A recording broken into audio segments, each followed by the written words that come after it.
Il 2021 per Acergas APS AMGA si apre molto bene e fortunatamente le condizioni operative sono tali da permettere ad Acergas APS AMGA di affrontare il tema della transizione energetica in particolare con grandissima spinta. Un contributo essenziale a questa prospettiva lo sta dando il super ecobonus, il famoso 110%, che oltre ad essere un'opportunità imprenditoriale per Acergas APS AMGA è lo strumento principale per affrontare uno dei temi più rilevanti delle nostre città, che è quello delle emissioni in atmosfera clima alteranti che sono legati al riscaldamento domestico. Questo è un elemento determinante che sta trascinando altre iniziative che noi stiamo sviluppando e che sono tutte orientate ad aumentare quella che si chiama la resilienza delle nostre città.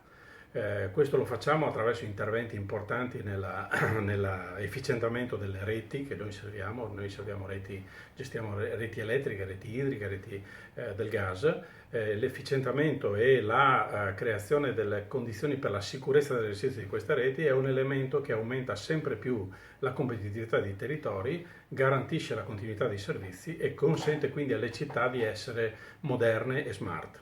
Chiudo con una considerazione che riguarda invece un tema assolutamente importante. Abbiamo iniziato a gestire dal 1° aprile il servizio ambiente nei territori cosiddetti dei comuni pratircati, quindi Albignasico, Casal Serugo, Ponte San Nicolò. Abbiamo vinto la gara per la gestione di questi servizi. Il risultato di questa gara è la capacità di esportare il nostro modello, che è un modello virtuoso nella gestione del servizio rifiuti, in territori che prima non servivamo. Questo l'abbiamo fatto perché lì c'è stata una competizione. Noi riteniamo che le competizioni siano un elemento sano nella prospettiva dello sviluppo dei servizi, perché a valle delle competizioni i comuni, le amministrazioni comunali, i cittadini possono beneficiare di innovazioni che sono comunque obbligo per essere competitivi nelle gare, e quindi la condizione post gara è una condizione sicuramente migliore della condizione pre-gare.